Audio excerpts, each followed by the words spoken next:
संत रामपाल जी महाराज किस प्रकार से संघर्ष किया। गुरु जी सत्संग कर रहे हैं, बाहर बैठे शरारती तत्व ऊपर से पत्थर फेंकते। शुरुआती दौर कैसा था। जहाँ भैंस बांधते हैं ना वो जगह देते, करना है तो यहाँ कीजिए पाठ अपना। गुरुदेव जी खुद सेवा करते थे। मैं पाइप ले पाइप ले पीछे पीछे तो पाइप ले मैं आगे झाड़ू लगाता हूँ। तो जो आपने बताया ये बात बहुत ही अद्भुत है। एक जरूरी बात और बताना चाहते हैं आपको। अमर ग्रंथ साहिब को गुरु जी गले में लटका लेते थे।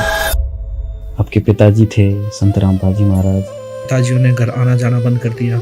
उसके बाद गुरुजियों ने लगभग घर त्याग दिया।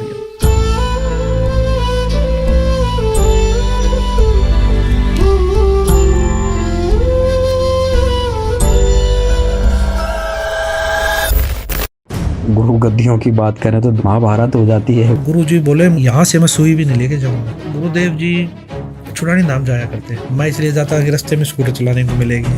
गुरु जी ने एक शब्द भी गाया, बड़ा मार्मिक शब्द गाया गुरु जी ने।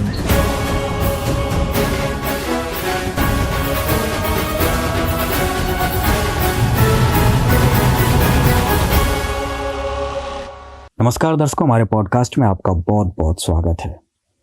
दर्शकों, हमारा आज का विषय है संत रामपाल जी महाराज का जो ज्ञान है, संत रामपाल जी महाराज की जो ख्याति है, संत रामपाल जी महाराज की जो प्रसिद्धि है वो आज विश्व भर में पहुंच चुकी है। संत रामपाल जी महाराज को करोड़ों चाहने वाले हो चुके हैं। तो आज हम सभी के लिए एक ऐसा मुद्दा लेकर आए हैं कि किस प्रकार संत रामपाल जी महाराज ने इस विश्व कल्याण मिशन को सफल बनाया। संत रामपाल जी महाराज का मिशन लगभग 30 वर्षों से चल रहा है। तो किस प्रकार से इस मिशन की शुरुआत हुई, शुरुआती दौर कैसा था, क्या संघर्ष करने पड़े, किन परिस्थितियों से गुजरना पड़ा, उन सभी बातों को आज हम आपको बताएंगे। इन सभी बातों को बताने के लिए हमारे साथ खास मेहमान जुड़े हुए हैं जिन्होंने संत रामपाल जी महाराज के संघर्ष को, शुरुआती दौर को बहुत ही करीबी से देखा हुआ है। तो आइए शुरू करते हैं। हमारे साथ जुड़े हुए हैं संत रामपाल जी महाराज के छोटे पुत्र मनोज दास जी। नमस्कार मनोज जी। अभिषेक जी नमस्कार। सत साहिब जी सच।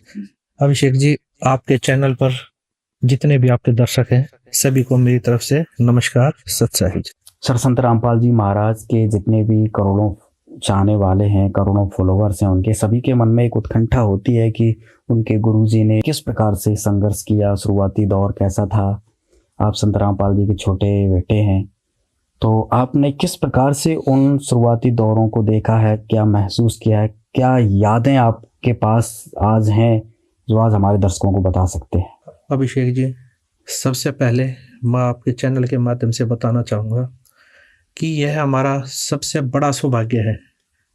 मेरे भाई बहनों का, मेरे परिवार का सबसे बड़ा सौभाग्य है कि हम संत रामपाल जी महाराज जी के घर में हमारा जन्म हुआ और संत रामपाल जी महाराज जी के परिवार में हम पैदा हुए। ये हमारा सबसे बड़ा सौभाग्य है जी।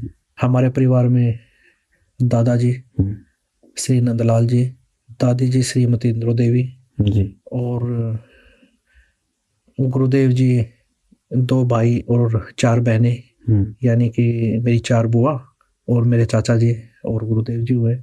और हमारे परिवार में हम 4 भाई बहन हैं। 2 मेरी बहन है, एक मेरे बड़े भाई साहब है, एक मैं हूँ, सबसे छोटा मैं हूँ परिवार में। सर, अब आपसे हम उस शुरुआती दौर के बारे में जानना चाहते हैं। कब संत रामपाल जी महाराज ने नाम दीक्षा ली।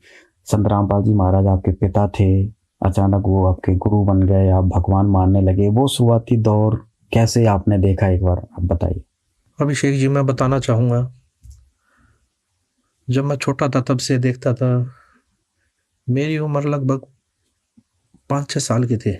पीछे की चीज़ों को याद करता हूँ तो संत रामपाल जी महाराज जी ने 1988 में स्वामी रामदेवानंद जी महाराज जी से नाम दीक्षा ली जी। नाम दीक्षा लेने के बाद काफ़ी साधु संतों का घर में आना जाना हमारे हो गया। तो काफ़ी संख्या में साधु संत आते थे। तो 1-1, 2-2 दिन का सत्संग होता था। अच्छा। तो उसमें संत रामपाल जी महाराज जी जो साधु संत आते थे उनको लेके आना, उनको छोड़ के आना, बस स्टैंड से लेके आना, या फिर जहाँ वो रहते थे, जिस भी आश्रम में कुटिया में रहते थे, वहाँ से लेके आना, छोड़ के आना। कई साधु संत जैसे अगर चलने की अवस्था में नहीं होते तो उनको, उनके लिए भी व्यवस्था करना, संत अच्छा। रामपाल जी महाराज जी करते थे। अच्छा। जब वो साधु संत घर में आते थे तो वहाँ पर रात को सत्संग होता था, तो उनके रहने की व्यवस्था, सर्दी होती तो गर्म पानी की व्यवस्था, हर प्रकार की व्यवस्था पिताजी करते थे। अच्छा। जो व्यवस्था करते थे तो हम देखते थे। मेरे भाई बहन, मेरी मम्मी, सभी मिलके सेवाएं करते थे वहाँ। तो उनके लिए खाना बनाना, उनके लिए उनको खाना खिलाना, लंगर लगाना वहाँ पर, पूरी पंडा उसकी व्यवस्था करना, तो लंगर में खाना खिलाना। और उसके बाद वो इतने रहते तो उनको रात को सोने की, सर्दी होती तो रात को रजाई गदेले की व्यवस्था, यानी कि सारी व्यवस्था गुरुदेव जी करते थे। घर पे ही करते थे। घर पे ही करते थे वो चीज़ें। तो उसके बाद हमने ये चीज़ें, हमें वहाँ सीखने को मिली। ये प्रेरणा हमें गुरुदेव जी से ही मिली कि भाई कोई भी साधु संत आए, कोई भगत आए तो उसको किस प्रकार उनके साथ व्यवहार करना चाहिए, उनकी कैसे सेवा करनी चाहिए। ये चीज़ें हमें बचपन से ही मिली हैं सीखने को और देखने को। जी सर, उस समय आपका बचपना था, तो उम्र के साथ बढ़ते बढ़ते आपने किस प्रकार से और संत रामपाल जी महाराज का जो मिशन चला, आगे बढ़ा, किस प्रकार से और देखा, कुछ यादें हों वो बताइए सर दर्शकों को। सन 1988 में संत रामपाल जी महाराज जी ने नाम दीक्षा ली।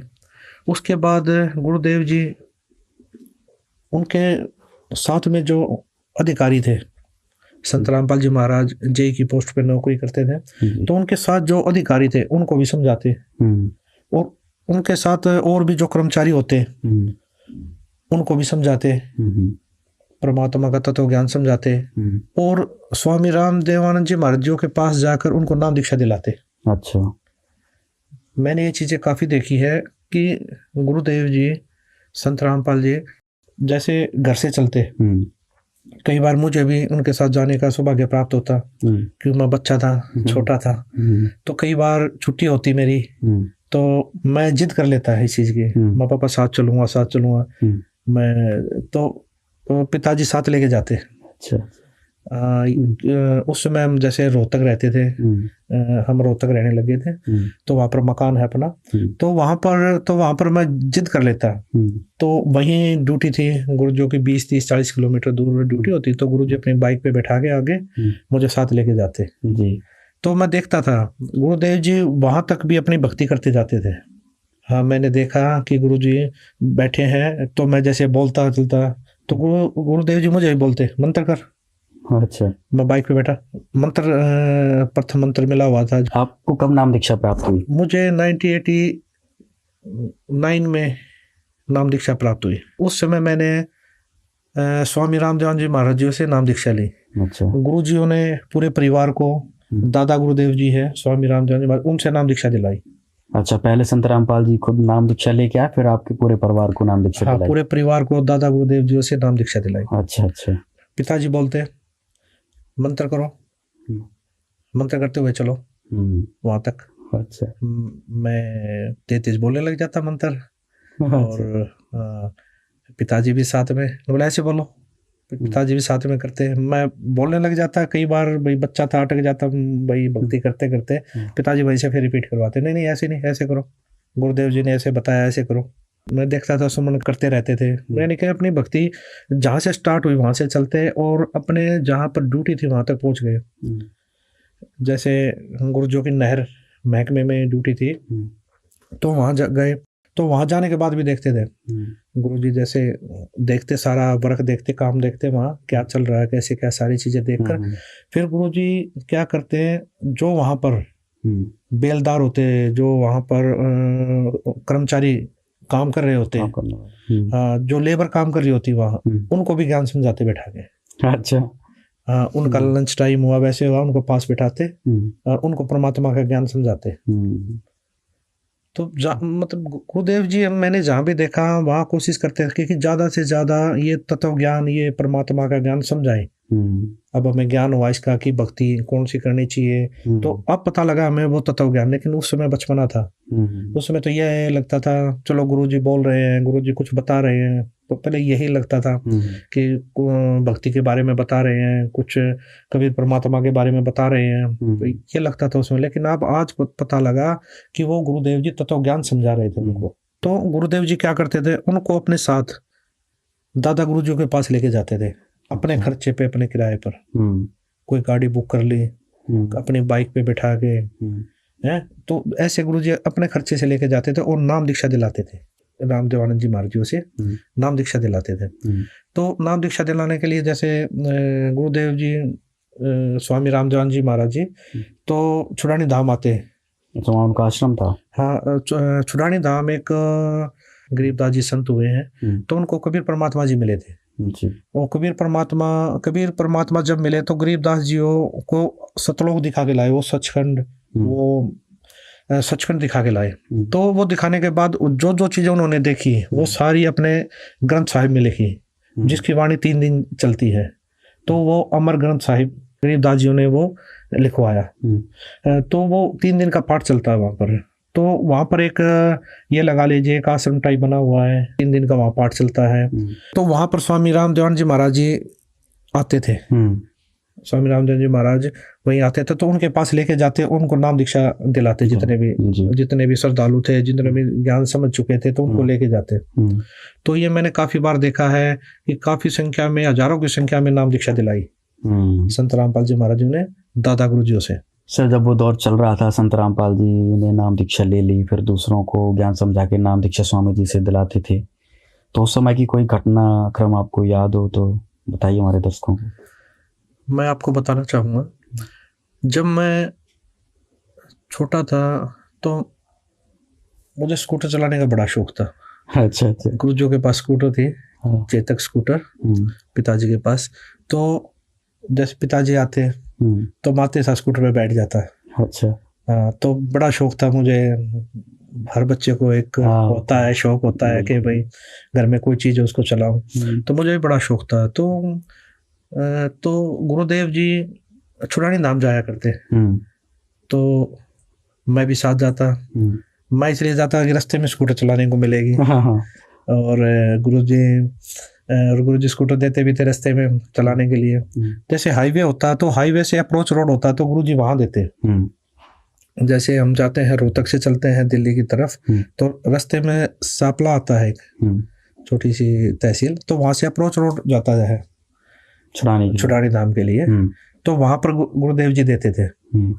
तो गुरुदेव जी देते थे, स्कूटर दे देते, गुरुदेव जी पीछे बैठ जाते और गुरुदेव जी पीछे बैठते पकड़ लेते थे, साथ में पकड़ लेते। तो मैं चलाता, तेज करता, कोई मंदा करता। मुझे शौक था, मैं चलो छुड़ानी धाम जा रहे हैं और स्कूटर चलाने को मिलेगी। तो वहां जाते थे तो वहां ये था, मेला लगता था, खिलौने मिलेंगे खेलने के लिए, खिलौने खरीदूंगा फिर खेलूंगा। और तो ये एक कुछ भी लगा लीजिए इस चीज को, ये एक बड़ा ही वो बच्चों को होता है, उत्सुकता होती है। तो मैं इस प्रकार जाता था। तो गुरुजी साथ जाते, तो गुरुजी जैसे स्कूटर चलाने को देते तो वहां पर खिलौने दिलाते। अच्छा। खिलौने दिला के मैं वहां खेलता। खेलने के बाद गुरुदेव जी मेरे को बोलते, बहुत खेल लिया ना। हाँ पापा, बहुत खेलता, बचपना था, बोला चल मेरे साथ। तो गुरुदेव जी मुझे लेके जाते अंदर भंडारे में। अच्छा। हाँ, वहां पर 3 दिन का पाठ चलता। तो मैं हजारों की संख्या में श्रद्धालु आते हैं वहाँ, साधु संत आते हैं, श्रद्धालु आते हैं। तो वहां पर भंडारे में सेवा करवाते मेरे से। अच्छा। हाँ, मेरे को बोलते प्लेट उठाओ, जितने प्लेट रखो यहाँ, जितने भी साधु संत आए हुए श्रद्धालु आते हैं तो सेवा करते। कोले, कटोरे, गिलास हैं, ये रखो सारे। जितने भी साधु संत बैठते हैं उनके आगे प्लेटें रखते हैं, भाई जैसे मेहमान आते हैं इस प्रकार वहाँ सारी सेवा करते हैं। ये चीजें काफी सेवा करने को मिली वहाँ। गुरुदेव जी बताते अब ये सेवा, गुरुदेव जी खुद सेवा करते थे। अच्छा। वहाँ साधु संतों के सामने प्लेटें रखना, कटोरे रखना, उनको सब्जी डालना और भंडारे में फुल्के राम बनवाना, यानी कि रोटियां बनवाना। उसके बाद उनको भाई रोटी, भाई वहां से सेवा पूरी होने के बाद फिर भंडार घर में चले जाते गुरुदेव जी। फिर वहां पर सेवा करते, बाल्टी लेकर सभी को सब्जी डालना, उसके बाद फुल्के वितरित करना, उसके बाद पानी देना, जो भी होता मैंने देखा वहां पर। अच्छा। और तो और उसके बाद जब सारे साधु संत खा के चले जाते खाना, तो वहां पर पोछा लगाना। अच्छा। ये चीज मैंने आंखों से देखी है। गुरुदेव जी बाल्टी लाते और वो अपना पोछा होता है जो लगाते हैं घरों में, वो वाला गुरुजी लेके आते कपड़ा। उसके बाद पूरे जितना बड़ा पंडाल होता सारे पे पोछा लगाते। अच्छा। और उसके बाद धुलते। उसके बाद पूरे उसकी जितना जहाँ भंडारा करते हैं उसकी सफाई करते। अच्छा। हाँ, उसकी सफाई करते झाड़ू के साथ, साथ में मेरे को लगाते। अच्छा। हाँ, ये ले, जैसे पानी था, पाइप, हाँ। पाइप ले पीछे पीछे, तो पाइप ले, मैं आगे झाड़ू लगाता हूँ। अच्छा, ये चीजें मैंने देखी है गुरुजी। संत रामपाल जी वहाँ खुद सफाई करते थे? खुद सफाई करते थे, खुद ये चीजें करते थे। और सफाई करते थे किस, ये लगा लीजिए, जेई की पोस्ट पे होते हुए, एक अधिकारी के पोस्ट पे होते हुए मैंने ये चीजें देखी है कि गुरुदेव जी खुद अपने हाथों से सारी चीजें करते थे। बहुत बड़ी बात है। और एक बात और बताना चाहूँगा अभिषेक जी, एक बार हम चुरानी धाम में गए हुए थे, तो 3 दिन का समागम था, मध्य वाला दिन था, तो सवेरे 5-6 बजे की बातें हैं, हजारों की संख्या में साधु संत आए हुए, श्रद्धालु आए हुए, तो वहां पर सीवर चौक हो गया सारा। अच्छा। लैट्रिन बाथरूमों का सारा सीवर चौक हो गया, जाम हो गया, पानी भर गया। तो पानी भर गया तो सारा अफरा तफरी मच गई वहाँ। भाई वही लैट्रिन बाथरूम थे जितने थे, 100-150 लैट्रिन बाथरूम थे, सारे जाम, ब्लॉक। पर जो, तो गुरुजी ने देखा ये क्या हो गया। तो गुरुजी, मैं वहाँ खड़ा देख रहा है, गुरुजी वहाँ पर डंडा पड़े थे, डंडा लेके आए, फट्टी लेके आए और सीवरों की सफाई करने लगे। ढक्कन उठाया, सीवरों की सफाई वहां पर करने। एक जेई अधिकारी होते हुए उनको देखकर कि जेई साहब लगे हुए हैं, गुरुजियों को काफी संख्या में जानते भी थे वहां, तो उनको देखकर, गुरुजियों को देखकर और भी आए, और भी श्रद्धालु जो आए हुए थे उनको देखकर, देखो जेई साहब भी लगे हुए हैं। अच्छा है, मतलब सफाई में लगे, वो भी शिविरों की सफाई में, उनको देखकर वो भी साथ लगे। फिर तो उन्होंने मिलकर सारी सफाई करवाई। सफाई होने के बाद लैट्रिन बाथरूम सारे, ये नहीं वो रूटीन, मतलब उसके बाद लैट्रिन बाथरूम साफ करना, सारी चीजें गुरुजी करते थे सारे। जैसे 9-10 बजे तक नहा के सारे साधु चले जाते, फिर भीड़ कम हो जाती है, उसके बाद बाल्टी लेके पूरे लैट्रिन बाथरूमों की सफाई करना। ये चीजें मैंने खुद अपनी आंखों से देखी है। ये चीजें सेवा भाव भी हमें देखनी है, के भी प्रेरणा स्रोत संत रामपाल जी महाराज जी हैं। एक बात और बताना चाहता हूँ, एक बार हम छुड़ानी धाम गए हुए थे, तो जैसे आश्रम में जाते हैं, मंदिर में जाते हैं अंदर, तो उससे पहले कच्चा था। इधर वो लगी हुई थी, नल लगे हुए थे, टूटियां लगी हुई थी पानी की, पैर हाथ धो के अंदर जाते थे, तो वहां पर कच्चा था। तो क्या था, वहां पर बहुत ज्यादा कीचड़ हो गया, पैरों पे मिट्टी लग के आई, पैर धोए, उसके बाद फिर चले, तो वहां बहुत ज्यादा जैसे दलदल टाइप हो गया, तो वही पैर लेके अंदर जा रहे, तो गुरुजियों ने देखा ये तो भाई गंदगी जा रही है आश्रम में। तो गुरुजियों ने क्या करा, एक डंडी लेके आए, उसका वाइपर बना, उसके आगे बोरी लगाई और वहां से सफाई करने लगे, पूरी उसके वाइपर के साथ पूरी सफाई की वहां पर। हाँ, वो जैसे था तो वहां पर पूरी सफाई की, तो पूरी सफाई करते रहे, मैं भी देख रहा, मैं भी तो गुरुजी ने बुलाया मेरे को, इधर सफाई कर, वाइपर लगाया। हाँ, जब तक जितने श्रद्धालु जा रहे हैं, ये गंदगी नहीं रहनी चाहिए, सफाई करो इसकी, बेटा सेवा करो यहाँ पर। तो उसके बाद मैं भी लग गया सेवा करने। तो मैं बच्चा था, बचपना में भाग भाग के कर रहा, वाइपर लेके इधर से उधर भाग रहा, वो लगे फिर उधर एक बच्चा खेल की तरह। लेकिन मुझे क्या पता था, गुरुदेव जी हमारे कर्म बना रहे हैं, मेरे कर्म बना रहे हैं, मुझे सेवा सिखा रहे हैं, सेवा भाव दे रहे हैं, या सेवा दे रहे हैं मेरे को। संत रामपाल जी महाराज पिताजी ने हमें बचपन से ही सेवा भाव सिखाया है। जब हम देखते थे तो घर पे भी सत्संग होते थे, वहां पर सेवा करते थे। उसके बाद छुड़ानी धाम जाते थे हम, तो वहां पर भी पूरा परिवार सेवा करता था। भंडारे में सेवा करना, पंडाल में सेवा करना, तो हर जगह पूरा परिवार सेवा करता था वहां।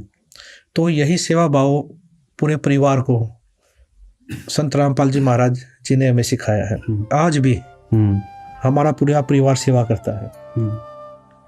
मेरी माता जी भंडार घर में फुल्का बनवाना हो,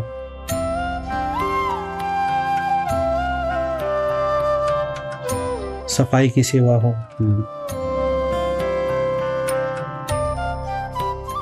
या फिर खाना फुल्के बनवाने की सेवा हो,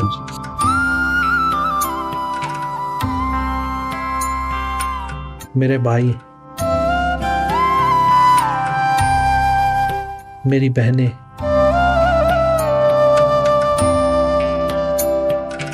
हम आज अपना बहुत बड़ा सौभाग्य मानते हैं। आज भी हम संगत में सेवा करते हैं।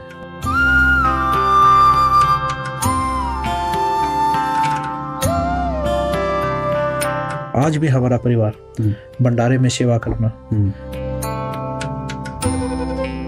या आश्रम में किसी प्रकार की भी सेवा, वो सारी सेवाएं करते हैं। आज भी मेरे बड़े भाई साहब और मैं, हमें जहाँ भी सेवा मिल जाती है वहाँ सेवा करते हैं, चाहे वो भंडारघर हो, चाहे आश्रम में कोई भी सेवा हो। आज भी हमारा बड़ा सौभाग्य मानते हैं हम दोनों भाई कि हमें परमात्मा ने सेवा का मौका दे रखा है।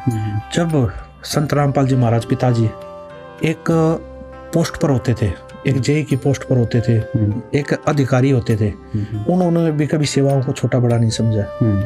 भंडारघर में सेवा करना, लैट्रिन बाथरूमों में सेवा करना, सफाई की सेवा करना, सब वो करते थे।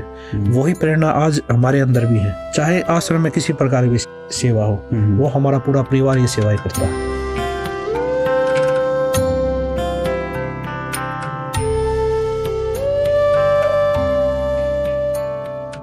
और हम अपने आप को ये भी नहीं मानते कि हम संत रामपाल जी महाराज जी के परिवार से हैं, तो हम ये सेवाएं नहीं करेंगे। तो हमारे अंदर आज भी ये चीजें है नहीं कि हम कोई भी ये सेवा छोटी है, ये सेवा बड़ी है। तो हम सभी सेवाएं करते हैं और ये सभी प्रेरणा हमें संत रामपाल जी महाराज जी से मिली। अच्छा सर, बचपन में कुछ और याद हो? संत रामपाल जी महाराज सब पाठ करने जाते थे, आप जब वो घर से ड्यूटी से आते थे, तो इस प्रकार की कुछ और याद जुड़ी हो उनसे रिलेटेड, आपको याद हो, बताएं एक बार।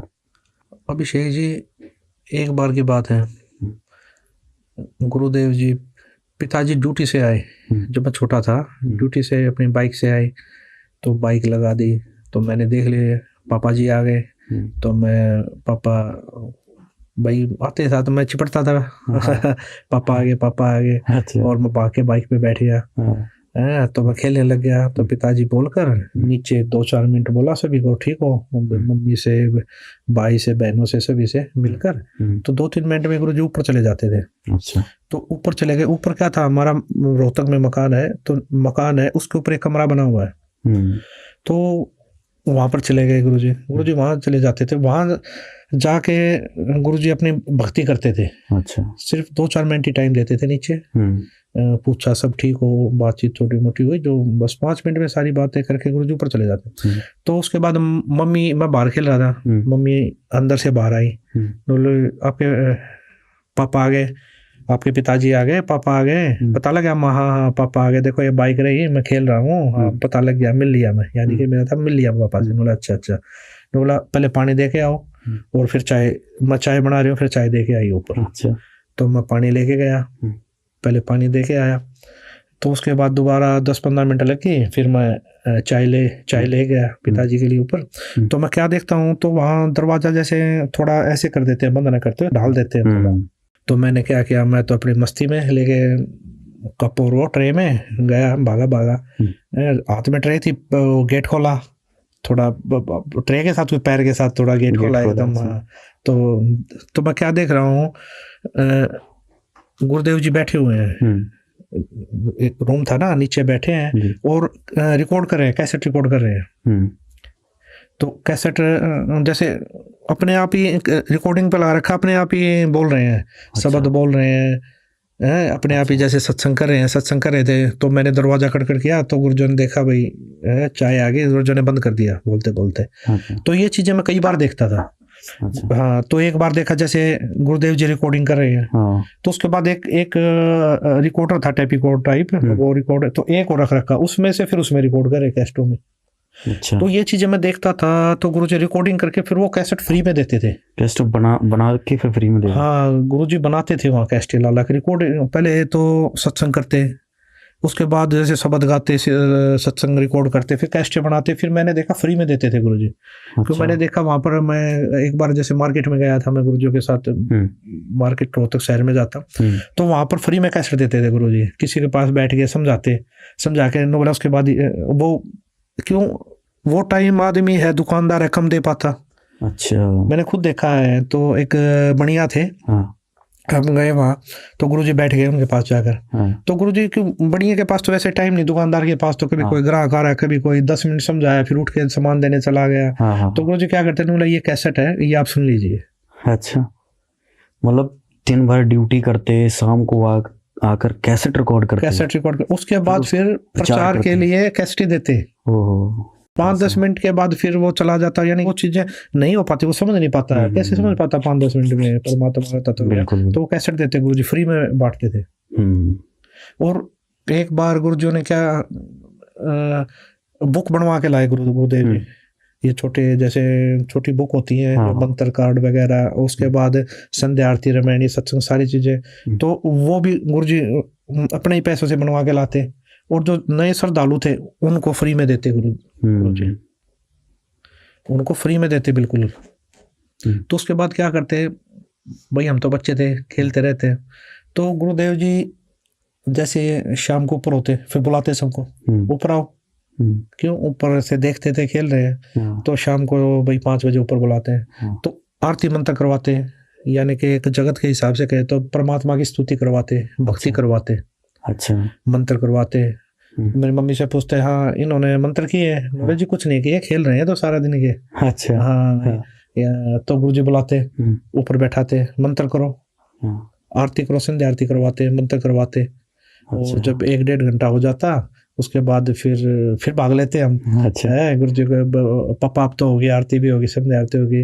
हाँ, तब गुरुजी कहते ठीक है अब जाओ। अच्छा। तो गुरुजी इस प्रकार भक्ति भी करवाते थे। सर वो दौर चल ही रहा था, आपने इतनी सारी बातें बताई, तो बहुत ही अनसुनी बातें हैं और बहुत ही रोचक बातें हैं। ऐसा कोई पल हो जब आपका स्कूल के समय का कोई ऐसी यादगार हो, संत रामपाल जी से जुड़ी हो, आपको याद हो, वो हमारे दर्शकों को बताना चाहेंगे? जब मैं छोटा था तो एक बार मैं स्कूल के लिए तैयार हो रहा था, स्कूल जाने के लिए तैयारी कर ली, ड्रेस वैस पहन ली, तो पिताजी ऊपर एक रूम है, हमारा मकान है, उसके ऊपर रूम है, उस रूम से नीचे आए, मैं बोले कहाँ की तैयारी है? मैं बोला पिताजी पापा जी स्कूल जा रहा हूँ मैं। तो पिताजी बोले अच्छा स्कूल की तैयारी है? माँ जी। मैं बोला चलो दादा गुरुजी के पास चलोगे? मैं बड़ा खुश हुआ, माँ स्कूल से छुट्टी लगेंगे और दादा गुरुजी के पास जाएंगे। तो बड़ी खुशी हुई, माँ हाँ जी चलूंगा चलूंगा। उसके बाद पिताजी ने मम्मी जी को बोला कि इसको तैयार कर दो और 2 जोड़ी कपड़े डाल दो, हम स्वामी रामदेव महाराज जी के पास पंजाब में तलवंडी बाई जा रहे हैं। तो मम्मी जी ने तैयार कर दिया, मैं चल पड़ा पिताजी के साथ। तो हम तलवंडी बाई पहुंचे। उस समय आना जाना क्या साधन से करते थे? उस समय बस से गए थे, उस समय संत रामपाल जी और बस से आना जाना करते थे। अच्छा, संत रामपाल जी बस से गए थे? जी हाँ, मैं और पिताजी संत रामपाल जी महाराज बस से तलवंडी बाई पहुंचे। तो वो टाइम था लगभग 12-1 बजे का था, 12-1 बजे हुए थे। तो हम तलवंडी बाई, जो स्वामी रामदेव जी महाराज के कई आश्रम है, तो वो तलवंडी बाई, मोगा, चुड़ानी, नजफगढ़, बहुत जगह आश्रम थे स्वामी रामदेव जी महाराज के। तो और लाखों की संख्या में स्वामी रामदेव महाराज के शिष्य भी थे। तो हम तलवंडी बाई पहुंचे आश्रम में। पहुंचने के बाद श्रद्धालु जो वहाँ सेवा कर रहे थे सबसे सत्साहिब हुई, तो वहाँ बैठे, तो दादा गुरुदेव जी के बारे में पूछी, गुरुदेव जी कहाँ है? तो बताए जी वो विश्राम कर रहे हैं कमरे में अंदर। तो जब विश्राम कर रहे थे तो एक श्रद्धालु बोला जी दादा गुरुदेव जी को उठा देते हैं। तो गुरुजी ने मना कर दिया, नहीं, गुरुदेव जी को सोने दो, जब उठेंगे ना तब मिल लेंगे। ठीक है। तो हम गुरुदेव जी और दादा गुरुदेव जी का कमरा था, उससे बाहर बैठ गए। तो बाहर बैठ गए तो हम श्रद्धालु जो वहाँ सेवा कर रहे थे वो चाय ले आया, तो हमने वहाँ बैठकर चाय पी। तो चाय पी रहे थे, इतनी देर में अंदर से आवाज आई, खटखट की आवाज आई। तो जो सेवा कर रहा था वो, हाँ जो श्रद्धालु हमारे साथ बातचीत कर रहा था बैठा था, वो एकदम उठ के अंदर भागा। वो माँ क्या हुआ? पिताजी बोले क्या हुआ? गुरुदेव जी उठ गए हैं। तो वो भागा अंदर। तो अंदर गया तो हम बाहर खड़े थे, गुरुदेव जी इंतजार कर रहे थे हम। तो अंदर से जैसे श्रद्धालु ने जाके बताई कि हरियाणा से रामपाल जी आए हैं और उनका लड़का साथ आया है। तो दादा गुरुदेव जी, अंदर से आवाज आ रही, अंदर क्यों नहीं बुलाया उनको? दादा गुरुदेव जी अंदर क्यों नहीं आए, अंदर क्यों नहीं लेके आए आप उनको? अच्छा। वो कह रहा जी आप विश्राम कर रहे थे, उठाया क्यों नहीं मेरे को? अच्छा, आपने उठाया क्यों नहीं? जब वो आए हुए थे तो उठाया क्यों नहीं मेरे को? अंदर क्यों नहीं लेके आए आप? अच्छा। तो एक श्रद्धालु और था, वो भागा आया अंदर से बाहर, ने बोला जी गुरुदेव जी बुला रहे हैं आपको, अंदर आ जाओ, जल्दी आ जाओ, यानी कि जल्दी ही उसमें आओ। तो गुरुदेव जी बोले, बोले क्या बात हुई? उनको रोका, कुछ बात होगी क्या? कि वो बोले कोई ऐसी बात तो नहीं होगी जिससे दादा गुरुदेव जी स्वामी रामदेव जी महाराज मुझसे नाराज हो गए हो कभी? कोई ऐसी बात तो नहीं हो रखी है? गुरु जी बोले, नहीं जी, नाराज नहीं, वो तो यूं कह रहे हैं, वो तो ये दादा गुरुदेव जी ये कह रहे हैं, उनको पहले क्यों नहीं बुलाया? अच्छा। मुझे उठाया क्यों नहीं? वो तो इसलिए बोल रहे हैं। तो उसके बाद अंदर गए, तो दादा गुरुदेव जी यूं देखकर, रूम था, तो दादा गुरुदेव जी यूं देखकर, यूं गेट की तरफ देखकर यूं उठ रहे। अच्छा। यानी कि गुरु जी अंदर आए, उनको देखकर उठने लगे। अच्छा। अपनी चारपाई से। अच्छा। हाँ, उठने लगे। तो गुरुजी, हम स्पीड से चले रहे थे, जाके गुरुजी के चरण लिए, चरण लेके गुरुजी के खड़े, तो दादा गुरुजी उठ रहे थे, उठते साथ बोले जी आप यहाँ बैठिए। अच्छा। दादा गुरुदेव जी बोले जी आप बैठिए। संत रामपाल जी महाराज, संत रामपाल जी महाराज जी को बोले जी आप बैठिए यहाँ।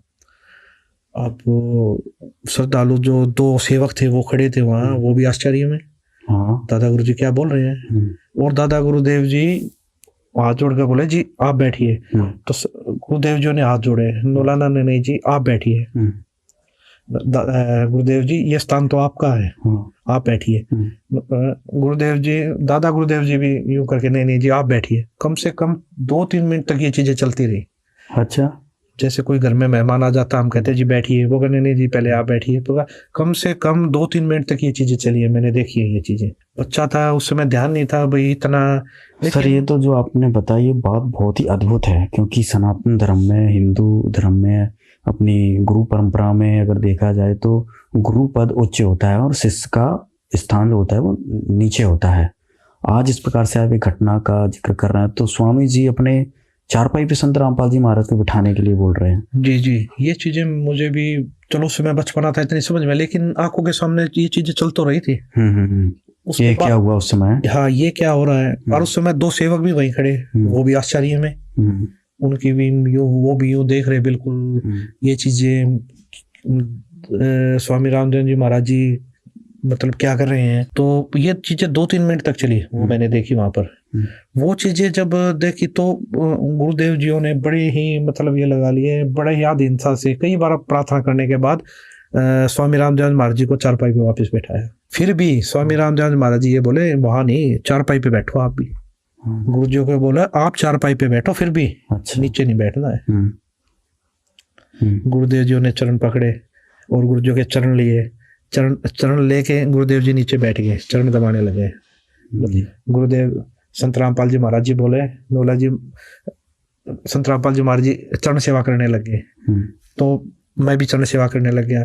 तो स्वामी रामदेव जी महाराज जी तब भी मैं देख रहा था, उस समय भी बड़े ही गुरुजों की तरफ देखते रहे, फिर भी मतलब यूं देखते रहे, गुरुजों की तरफ देखते रहे। अच्छा।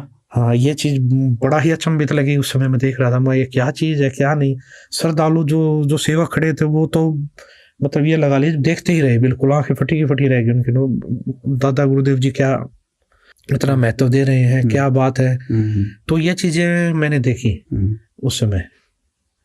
तो ये चीजें जो समझ में आ रही हैं, ये चीजें तो जैसे सत्संग सुनने को मिले, संत रामपाल जी महाराज जी को पता लगा। उस समय भी आज से 600 साल पहले भी ये घटना घटी थी। अच्छा, कैसे? ये जिस समय कबीर परमात्मा जी आए उस समय भी स्वामी रामानंद जी महाराज कबीर साहब जी के गुरु जी थे, नाम दीक्षा ली थी। तो कबीर परमात्मा स्वामी रामानंद जी महाराज जी को सतलोक दिखा के लाए, वो सचखंड दिखा के लाए, सारी इस काललोक का या इस पृथ्वी का लगा लीजिए जितने भी ब्रह्मांड सब दिखाया उन्होंने, उनको उनके बारे में जानकारी दी।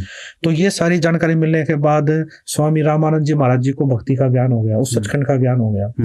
तो इसी प्रकार स्वामी रामानंद जी महाराज जियों ने कबीर परमात्मा को हाथ जोड़कर प्रार्थना की कि जी आप मुझे नाम दीक्षा दीजिए, आप ही परमात्मा हो। जब उनको ज्ञान होगा उन्होंने बोला आप ही परमात्मा हो। अच्छा। तो मैं कैसे बैठ सकता हूँ जी ऊपर, कैसे मैं आपका गुरु हो सकता हूँ। तो ये चीजें जब देखी, ये चीजें उस समय भी ये ये घटना घटी थी, ये विचित्र घटना हुई थी उसमें भी। तो स्वामी कबीर परमात्मा ने स्वामी रामानंद जी महाराज जी को भी यही बोला था उस समय कि जी गुरु और शिष्य, गुरु और शिष्य का नाता है, ये बना रहेगा, ये भक्ति काल का कलयुग तक। कबीर परमात्मा बोले ये चीजें चलेंगी और वहां तक लेके जानी है हमें, तो आप मेरे गुरु रहो, मैं आपका शिष्य रहूंगा। और ये भक्ति, जो भक्ति युग है, ये गुरु शिष्य का नाता बना रहेगा, ये मेरी आपसे प्रार्थना है।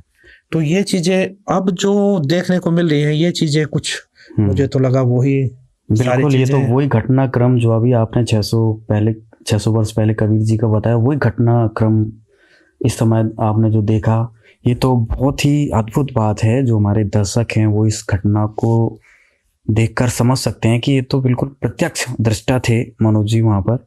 और जो ये घटनाक्रम हुआ, इससे संत रामपाल जी महाराज के जो भक्त हैं वो समझ सकते हैं कि संत रामपाल जी महाराज कौन है। ये तो सर बहुत ही अद्भुत आपने घटना बताई है। इसके साथ सर कोई और याद जुड़ी हो? उसके बाद मैं बताना चाहूँगा एक और अद्भुत जो घटना घटी है मेरी आंखों के सामने, वो भी बताना चाहूँगा आपको जी। मैंने क्या देखा, एक बार स्वामी रामदेवानंद जी महाराज जी बैठे हुए और सैकड़ों की संख्या में श्रद्धालु बैठे हुए। दादा गुरुदेव जी ने संत रामपाल जी महाराज जी को बुलाया। अच्छा। बुलाने के बाद उनको अपने पास बैठाया। अपने पास बैठा के स्वामी रामदेवानंद जी महाराज जी बोले, जितने भी श्रद्धालु वहां बैठे हुए थे, आज के बाद संत रामपाल जी महाराज जी नाम दीक्षा देंगे सभी को। अच्छा जी, मैं नाम दीक्षा नहीं दूंगा आज के बाद, संत रामपाल जी महाराज जी नाम दीक्षा देंगे। और आगे जो भी नाम दीक्षा लेगा वो संत रामपाल जी महाराज जी से नाम दीक्षा ले। अच्छा। स्वामी रामदेवानंद जी महाराज जितने भी श्रद्धालु वहां पर बैठे हुए थे उनके सामने बोला, आज के बाद मैं तुम्हारा गुरु नहीं हूँ, आज के बाद आपके गुरु संत रामपाल जी महाराज हैं। आज के बाद यही आप सभी को नाम दीक्षा देंगे। और तो और सबसे विचित्र बात, जिन्होंने मेरे से भी नाम दीक्षा ले रखी है, हाँ, वो दोबारा संत रामपाल जी महाराज जी से नाम दीक्षा ले। अच्छा। ये चीज मैंने अपनी आंखों से देखी, कानों से सुनी। अच्छा। और वहां पर सैकड़ों की संख्या में भगत बैठे थे, उन्होंने भी सुनी।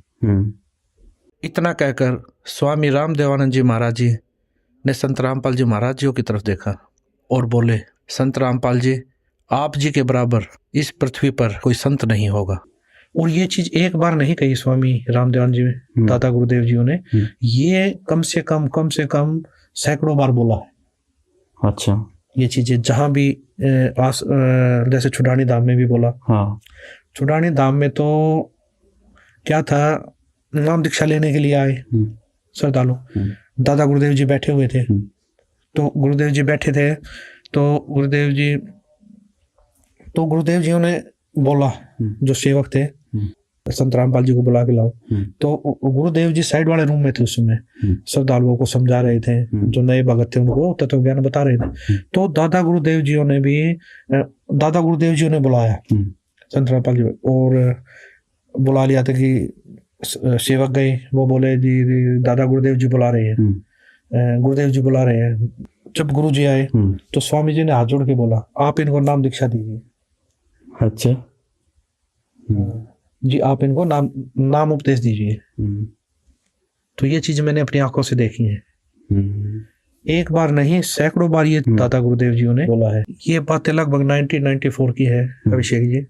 उस समय स्वामी रामदेवानंद जी महाराज जी ने संत रामपाल जी महाराज जी को नाम दीक्षा देने का अधिकार दे दिया। ये सर वो समय आपने कैसे महसूस किया? फिर आपके पिताजी थे संत रामपाल जी महाराज, फिर गुरु पद मिल गया उनको, गुरु बन गए। आज तो खैर जगत गुरु हैं, वो सारी दुनिया के गुरु बन चुके हैं। तो वो पीरियड आपने कैसा फील किया कि आपके पिताजी गुरु बन चुके हैं? और फिर वो बात भी बताई कि आपने तो स्वामी जी से नाम दीक्षा ले ली थी, संत रामपाल जी से फिर क्या आपने नाम दीक्षा ली? जब नाम दीक्षा देने का अधिकार संत रामपाल जी महाराज जी को मिल गया, पहले तो गुरु जी ने स्वामी रामदेवानंद जी महाराज जी से नाम दीक्षा दिलाई थी हमें, पूरे परिवार को ही दिलाई थी। संत रामपाल जी महाराज जी ने हमने नाम दीक्षा ली। उसके बाद गुरुदेव जी ने जब दादा गुरुदेव जी स्वामी रामदेव जी महाराज जी ने नाम दीक्षा देने का अधिकार दे दिया था गुरु जी को। तो फिर हमने दोबारा संत रामपाल जी महाराज जी से नाम दीक्षा ली। गुरुदेव जी घर घर जाकर सत्संग करते थे, उनको समझाते, नाम दीक्षा देते। और सत्संग जब सत्संग करते थे, शुरुआती दौर था, सत्संग करते थे, एक घर में चले गए, वहां पर सत्संग करते। और गुरुदेव जी संत गरीबदास जी महाराज जी द्वारा लिखित अमर ग्रंथ साहिब, उसका 3 दिन का पाठ भी करते थे। जब 3 दिन का पाठ करते थे तो जब आपको स्टार्टिंग की बता रहा हूं मैं, शुरुआत में क्या होता था कि पूरे परिवार में एक ने नाम उपदेश ले रखा। जी। अब उनके पाठ करना या सत्संग करना, तो वहां पर जाते थे तो परिवार के सारे सदस्य नाराज कि हम सत्संग नहीं होने देंगे, पाठ नहीं करने देंगे। उनका विरोध, उनको जाके समझाते, भाई पाठ करने से ये लाभ होंगे, पाठ करने से तुम्हारे घर में लाभ होंगे, बरकत होगी, ये यज्ञ होते हैं, 5 यज्ञ होंगे आपके घर में, और इन्हीं यज्ञों से आपको लाभ होगा। तो ये चीजें समझाते। एक दो समझता नहीं समझता, तो वो क्या करते, चल एक्सेप्ट हो जाता, ठीक है कर लो। तो वो क्या देते थे, जब गुरुदेव जी देते, या तो जहाँ भैंस बांधते हैं ना, वो जगह देते।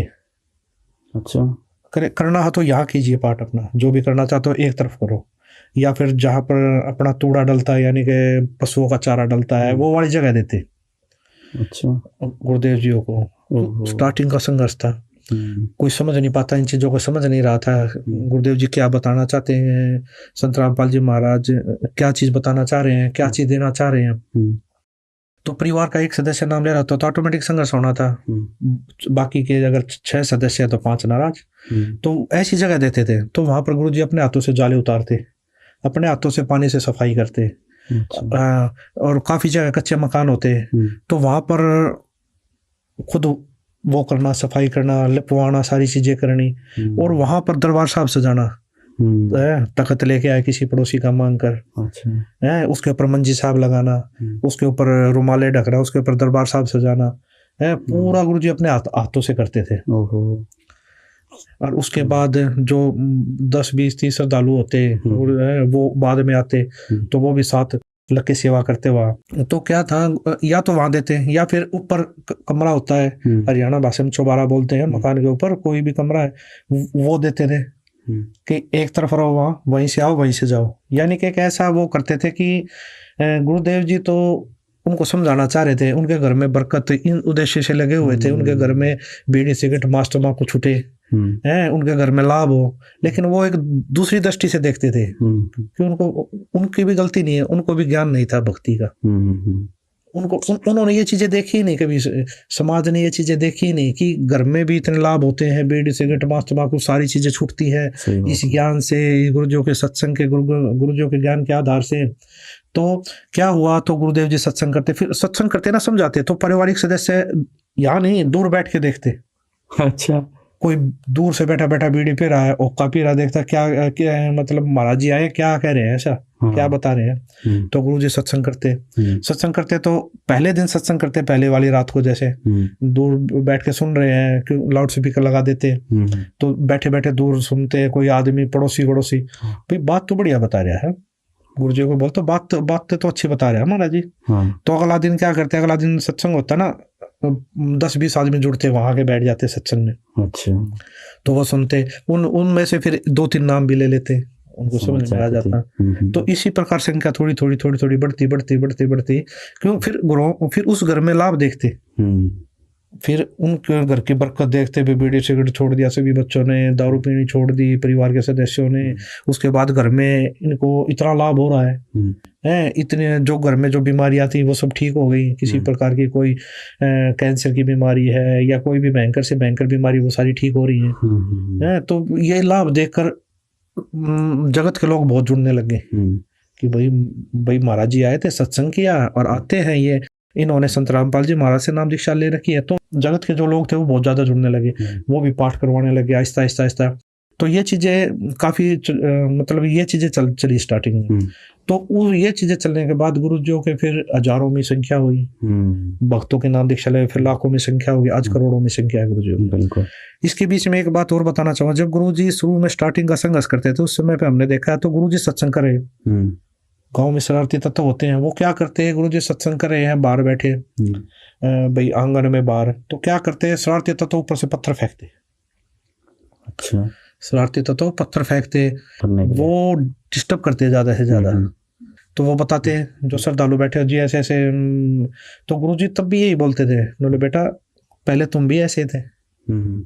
जो श्रद्धालु बैठे थे बोला तुम भी ऐसे ही थे पहले, जब तक तुमको ज्ञान समझ में नहीं आया है तो तुम भी यही सोचते थे हमारे बारे में, यही चीजें करते थे। और जब वो समझ जाएंगे, वो भी तुम्हारे भाई हैं, अगर वो भी उनको भी जब ये ज्ञान समझ में आ जाएगा वो भी तुम्हारी तरह बैठेंगे यहाँ के। अच्छा, मतलब किसी प्रकार से विरोध नहीं करते थे? विरोध नहीं करते थे गुरुदेव जी, बिल्कुल ये नहीं कहते थे भाई उनको कहो जाके बोलो या ना, गुरुजी मना कर देते, नहीं, उनको अपना काम करने दो, मैं अपना काम कर रहा हूँ। अच्छा। भक्तों को थोड़ा गुस्सा होता, जो ऐसे कैसे कर दिया, ऐसे कैसे वो कर रहे हैं, मतलब तो गुरुजी मना कर देते, नहीं झगड़ा नहीं करना है, वो अनजान है, उनको ज्ञान नहीं है अभी इस चीज का। तो ये चीजें काफी बार हुई।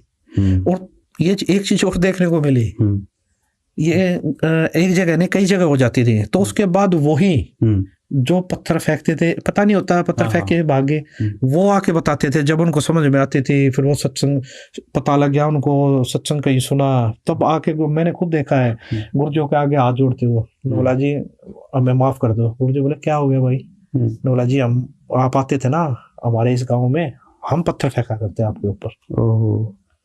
आज वो हाथ जोड़े बैठे थे गुरुदेव जी के आगे, और गुरुदेव जी उनको उठकर गले लगा रहे हैं। गुरुजी हम लोग कोई बात नहीं भाई, कोई बात नहीं बेटा, आज आपको समझ में आ गई ये चीजें, तो आज हमारे साथ लग के आप परमात्मा का ज्ञान हो गया आपको।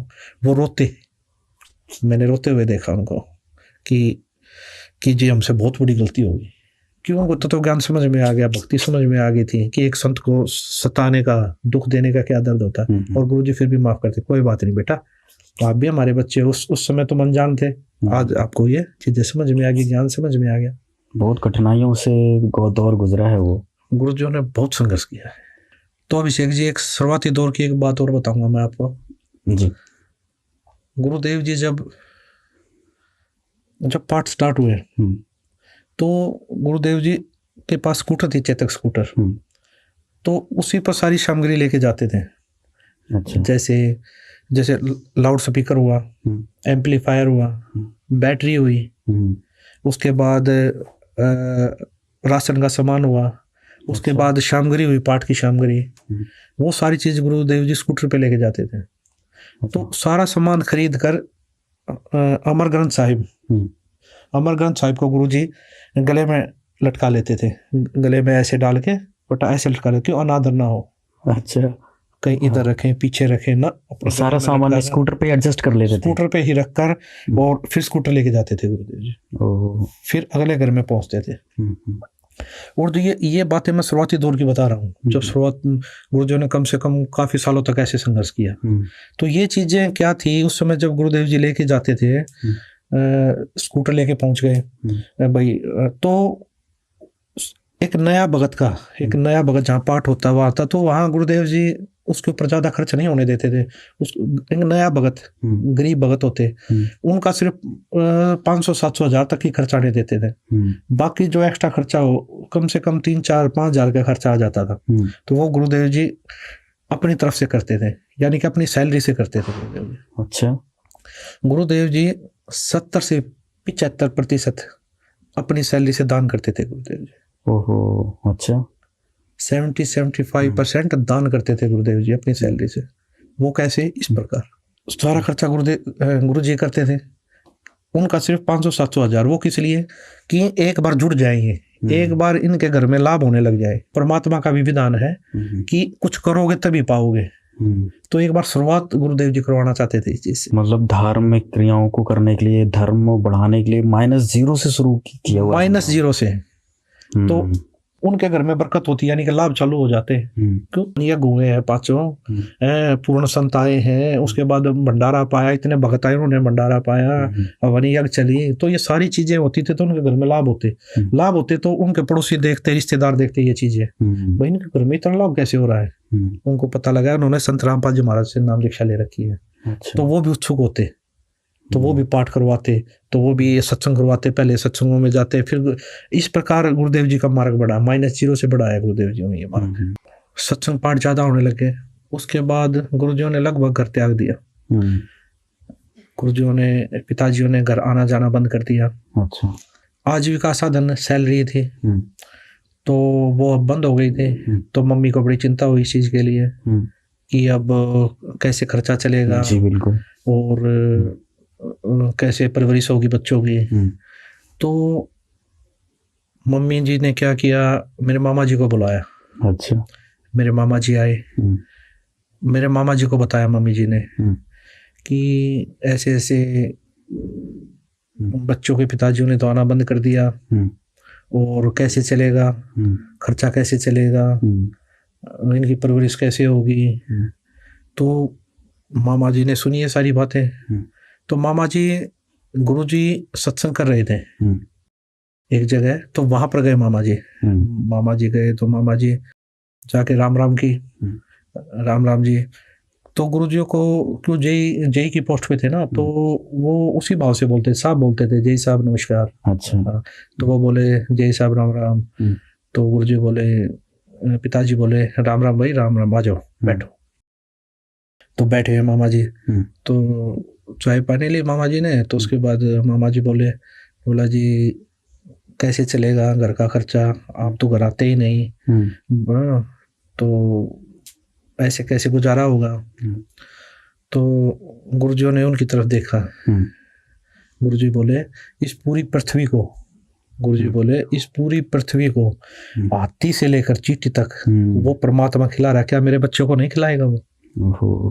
मेरे बच्चों को भूखा मार देगा वो परमात्मा? बहुत बड़ी बात बोली। तो उसके बाद मामा जी चुप, मामा जी सोच में पड़ गए। मामा जी ने प्रणाम किया और मामा जी वापसी चल पड़े। मामा जी वापसी मम्मी के पास आए। तो मम्मी के पास आए तो मम्मी जी को बताया, बोला क्या क्या बात हुई। तो मामा जी ने सारी बातें बताई, ये बात हुई। तो मम्मी जी बोले कैसे होगा। तो मामा जी बोला मेरी हिम्मत नहीं है दोबारा जाके ये बातें बोलने की। आज इतनी बड़ी बात बोल दी है उन्होंने। आज जय साहब ने इतनी बड़ी बात बोल दी है कि मेरी हिम्मत नहीं है दोबारा जाके बात करने की बहन। तो ऐसे चलता रहा। कुछ टाइम के बाद फिर मेरे चाचा जी, मम्मी ने अंकल जी को बुलाया, उनको भी बताई भाई खर्चा कैसे चलेगा, बच्चों की परवरिश कैसे होगी। ये चीजें देखकर अंकल जी ये सारी बातें सुनकर फिर वो गुरुजियों के पास गए। गुरुजियों के पास जाकर बोले जी आप सत्संग में जाते हो, भाई सत्संग में जाते हो आते हो, कोई बात नहीं, घर पे भी आ जाया करो, और नौकरी चलती रहेगी, और सारा नौकरी चलती रहेगी, और बच्चों की भी परवरिश होती रहेगी। तो ये चीजें सुनकर गुरुजी बोले, महेंद्र अगर मैं आज मर जाता तब उन बच्चों की परवरिश कौन करता? अच्छा। आज मैं मर जाता तब उन बच्चों की परवरिश कौन करता? आज मैं जिस भगवान के शरण में लगा हूं ना, वो पूर्ण परमात्मा है, वो उनकी भी परवरिश करेंगे और उनकी जीवन रक्षा भी करेंगे। वो पूर्ण परमात्मा है, वो ऐसा भगवान है। गुरुजी बोले महेंद्र अब उस सच्चे सरकार की नौकरी करेंगे। अब नौकरी बहुत कर ली, इस झूठी सरकार की नौकरी बहुत कर ली। अच्छा। अब सच्चे सरकार की नौकरी करेंगे। अब ज्ञान हो गया उस सच्चे सरकार की नौकरी का, अब नौकरी उसकी करेंगे। अब झूठे सरकार की नौकरी मुझसे नहीं होगी भाई। और आप कह रहे हो कि बच्चों का गुजारा कैसे होगा। फिर गुरुजी बोले महेंद्र जाके बोल दियो उनको, और उससे अच्छा गुजारा चलेगा उनका। अंकल जी ने बताया, गुरुजियों ने एक शब्द भी गाया, बड़ा मार्मिक शब्द गाया गुरुजियों ने। अच्छा। वो शब्द गाकर फिर गुरुजियों ने आशीर्वाद दिया, बोला महेंद्र बोल दियो उनको, जो और है ना वहां पर है उनसे ज्यादा अच्छा गुजारा चलेगा उनका। उससे कुछ दिन के बाद मेरे बड़े भाई साहब है, उन्होंने दुकान की, उन्होंने परचून की दुकान की, और गुरुदेव जी का आशीर्वाद से, गुरुदेव जी की दया से वो दुकान ऐसी चली, वहां पर जितनी भी दुकानें जिनकी 20-20 साल की चली हुई थी, वो भी चर्चा करते थे, वो भी आश्चर्यचकित थे, इनकी इतनी अच्छी दुकान कैसे चल रही है। अच्छा। इतनी भीड़ लगती थी हमारी दुकान पे, उदाहरण था हमारी दुकान का, इतने अच्छा। कम समय में इतनी प्रोग्रेस हमने जीवन में पहली बार देखी है। तो हमारी इतनी अच्छी दुकान चली कि महीने में हम 1 से 1.5 लाख रुपए मंथली कमा रहे थे उस समय। अच्छा। 1998-1999 में संत रामपाल जी महाराज का आशीर्वाद फल गया। जी, संत रामपाल जी महाराज जी का आशीर्वाद, वो आशीर्वाद दिया हुआ गुरुजियों का, वो फल रहा था उस समय। उस समय 1 से 1.5 लाख रुपए हम कमा रहे थे उस परचून की दुकान से। और ये लाभ हमें ही नहीं, जिसने भी संत रामपाल जी महाराज से नाम दीक्षा ली, उन सभी को इसी प्रकार के लाभ हो रहे थे। किसी भी प्रकार की घर में बीमारी है, वो सब ठीक हो रही है। इसी प्रकार का किसी को भी, हम तो भगवान उसी को मानते हैं। आज ये लोग भगवान परमात्मा उसी को मानता जो सुख दे, वो सारा सुख संत रामपाल जी महाराज से नाम दीक्षा लेने के बाद मिल रहा था, हमें नहीं। आज करोड़ों की संख्या में, लाखों की संख्या में जो भगत जुड़े हुए हैं, आज उनसे आप पूछ लीजिए, वो बताते नहीं थकते, सुनने वाला थक जाता। उनके घर में इतने लाभ मिलते हैं, इतने लाभ मिले हैं गुरु जी की दया से। आप किसी भी संगत के किसी भी भगत से पूछ लीजिए, उनको आज घर में सैकड़ों लाभ मिले हैं।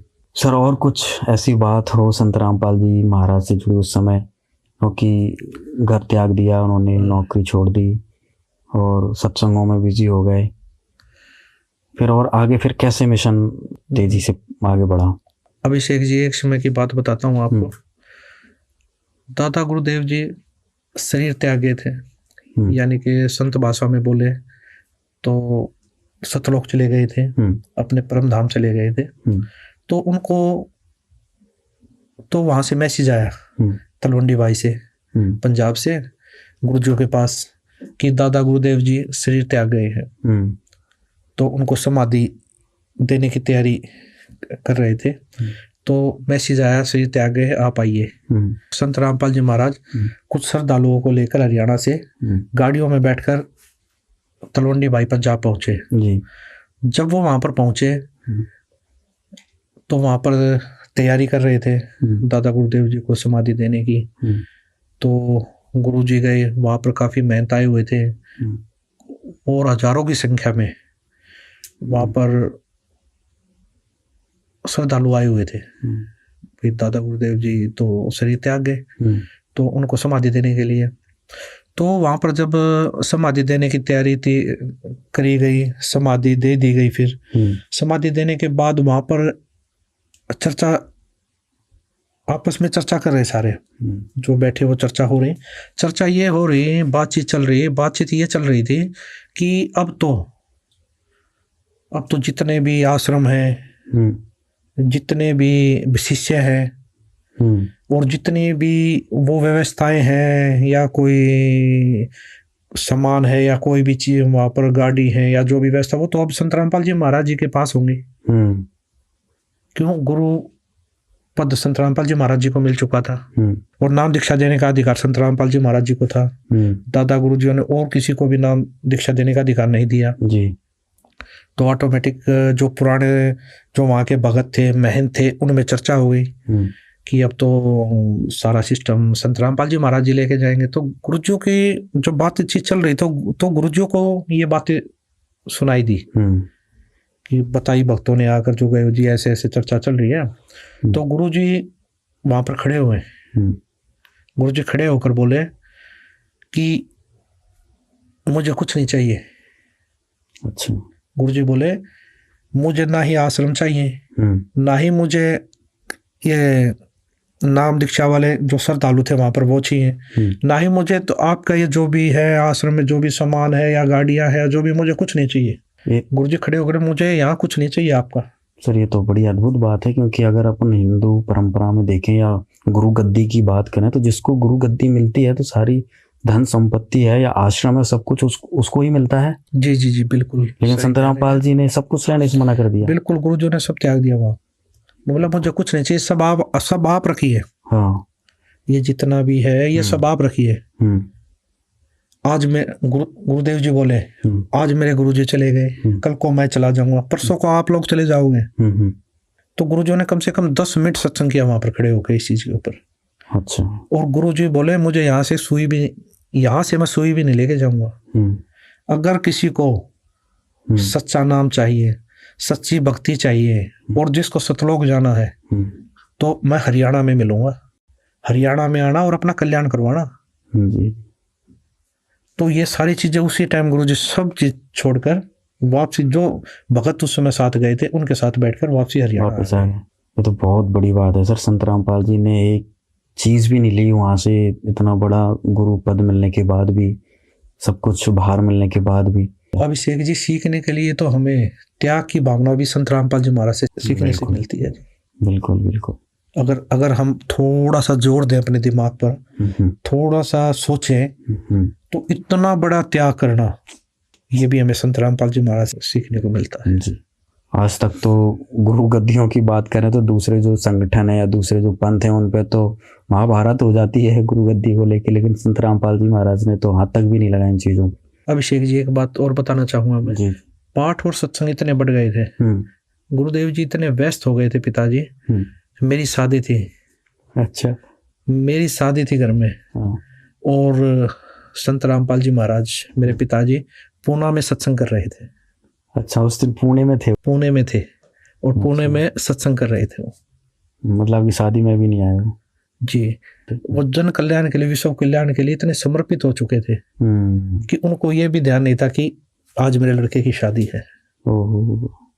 बहुत ही रोचक बातें सर आपने बताई। और ये संत रामपाल जी महाराज के जितने भी फॉलोअर्स हैं, उनके भक्त हैं, ये सारी जो बातें आपने अनसुनी बातें बताई ये बहुत ही अद्भुत थी और कहीं ना कहीं बहुत ज़्यादा आज की हमारी चर्चा से बहुत ज़्यादा सीख मिलने वाली है। अभिषेक जी, एक जरूरी बात और बताना चाहते हैं। क्या है ये विशेष बात? आइए देखेंगे अगले एपिसोड में। तब तक के लिए दीजिए हमें इजाज़त। धन्यवाद।